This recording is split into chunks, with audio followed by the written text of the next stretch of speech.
বন্ধুরা, সার্কেল এবং ওয়াই দিয়ে ছাতা মাথায় হেঁটে যাচ্ছে এমন একটা মেয়ের ছবি আঁকবো। প্রথমে সার্কেলের মাঝখানে একটা মাথার পয়েন্ট দিয়ে আমরা চারিদিকে ছাতার যে সিক থাকে, তার যে একটা ডিরেকশন থাকে, সেই ডিরেকশন অনুযায়ী এভাবে দাগ দিয়ে দিব। দেখুন, আমি অনেকগুলো দাগ দিয়ে দিয়েছি। এবার এই দাগগুলোর সঙ্গে বাঁকা বাঁকা লাইনের মাধ্যমে প্রত্যেকটা দাগ আমি সংযুক্ত করে দিব। দেখুন, সংযুক্ত হয়ে যাচ্ছে এবং এই সংযুক্ত হলেই একটা ছাতার অবয়ব তৈরি হয়ে গেল। এবার এর নিচে আমি একটা ওয়াই লিখে নিব। এভাবে ওয়াই লিখে এর একটা বাহু নিচের দিকে থাকবে এবং এর সঙ্গে বাঁকা বাঁকা লাইনে একটা মেয়ের যে বেনি থাকে মাথায়, সেই একটা বেনি আমরা এঁকে দিচ্ছি।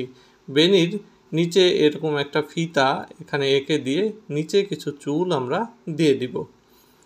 এবার আমরা চুলের মাঝখানে কিছু দাগ দিয়ে দিচ্ছি। চুলে যে ধরনের টেক্সচার এবং হাইলাইটস থাকে সেগুলো এখানে দিয়ে দিলাম। এরপরে দেখুন, নিচের চুলগুলোও লাইন দিয়ে দিলাম। এরপরে দিচ্ছি ঘাড়ের লাইন, দুই পাশ থেকে এরকম ঘাড়ের লাইন দিয়ে হাত বের হয়ে আসবে, এটা পিঠের লাইন। এই লাইনটা দেওয়ার পর আমরা ডান পাশের যে হাতটা রয়েছে সেখানে জামার হাতায় এবং সে ভাঁজ করা যে কুনুই আছে সেইটা করে দিলাম, কারণ সে ছাতাটা সামনের দিকে ধরে আছে। অন্য পাশেও জামার হাতাটা দিয়ে ভাঁজ করা কুনুই আমরা দিয়ে দিচ্ছি পিঠের সঙ্গে। সেখান থেকে আমরা তার ঝুলন্ত জামার কিছু অংশ দিয়ে দিলাম। এখানে বেশ কয়েকটা লাইনে আমরা এটা করব, কারণ জামাটা হেঁটে যাওয়ার সময় কিন্তু দোল খায়। সেই দোল খাওয়ার যে ভঙ্গিমা সেটা যেন চলে আসে, তার জন্যে আমরা এভাবে জামার ডিজাইনগুলো করলাম।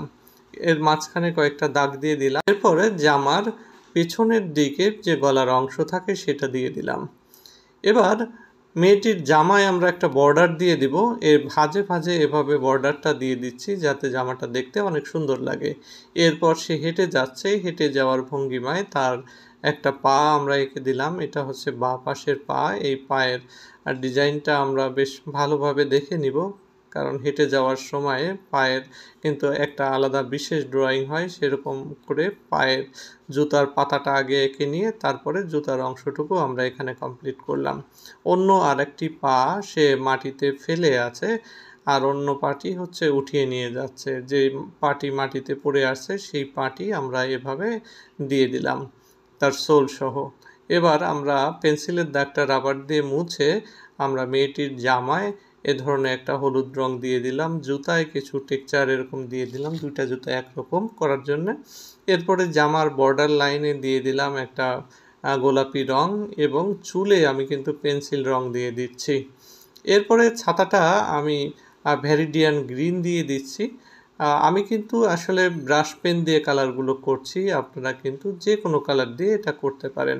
মেয়েটির গায়ে পিঙ্ক রঙের স্কিন কালার দিয়ে পায়ের নিচে সবুজ দিয়ে শেষ করলাম।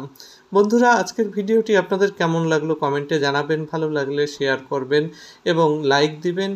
নিয়মিত আমাদের এরকম ভিডিও পেতে চাইলে আমাদের পেজটি ফলো করবেন এবং আমাদের ইউটিউব চ্যানেল ড্রয়িং স্কুল